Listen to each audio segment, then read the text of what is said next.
से मिलिए। पत्रकार का चोला पहने ये मोहतरमा असल में भाजपा की प्रवक्ता है, मोदी जी की परम भक्त है।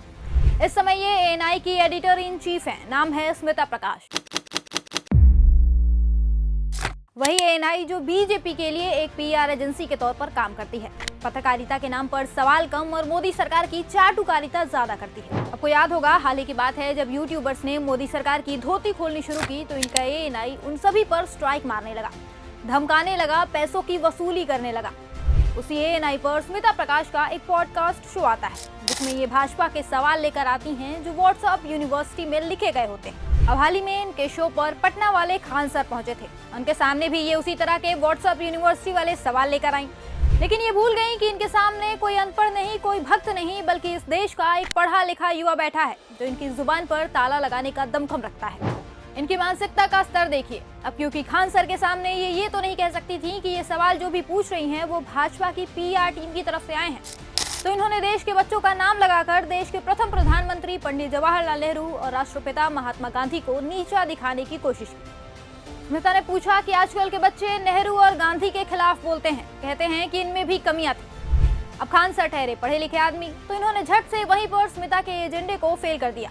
कहने लगे कि वो कौन से बच्चे हैं जो नेहरू और गांधी के खिलाफ बोलते हैं, वही ना जो आज गांव के प्रधान के खिलाफ आवाज नहीं उठा पाते, जो एक मामूली से ठेकेदार के सामने आवाज नहीं उठा पाते और वो उनके सामने एक घटिया रोड बनाकर चला जाता है।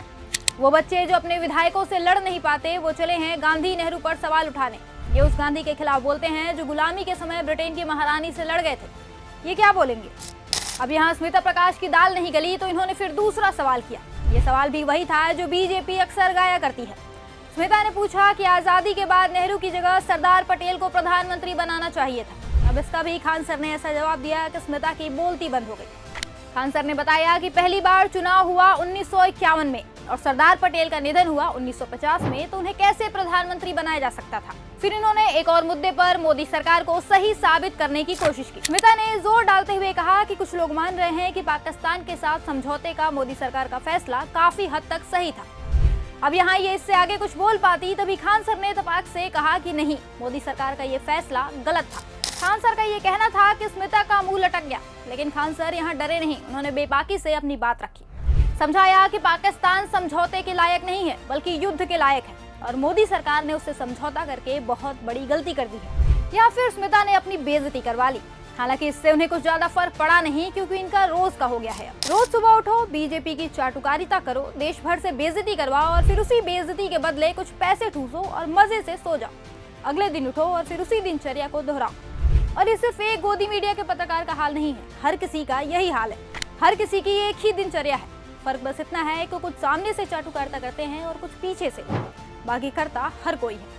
वहीं स्मिता प्रकाश की गिनती उन पत्रकारों में होती है जो सामने से मोदी भक्ति करते हैं, बिना डरे, बिना ये सोचे कि इससे उनकी इमेज का क्या हो रहा है। ये मोदी भक्ति में इतनी रम चुकी हैं कि लोकसभा चुनाव के समय पूछ रही थी कि मोदी नहीं तो कौन, तभी किसी ने जवाब दे दिया कि मोदी नहीं तो संविधान, तो इनकी बोलती बंद हो गई। अब इन जैसे चाटुकारों को पत्रकार कहना, पत्रकार शब्द को नीचा दिखाना होगा। यह पत्रकार नहीं, एक कथावाचक हो गए, जिनकी कथाएं बीजेपी की स्क्रिप्ट से तैयार होती हैं और समाप्त होती हैं मोदी भजन गाकर। इन जैसे लोगों ने मिलकर भारतीय मीडिया का स्तर इतना नीचे गिरा दिया है कि दुनिया के सामने हम मजाक बनकर रह गए हैं। पाकिस्तान जैसा तुच्चा देश हमारी मीडिया का मजाक उड़ाता है। सोचिए हमारी मीडिया का स्तर किस लेवल पर आ गया है।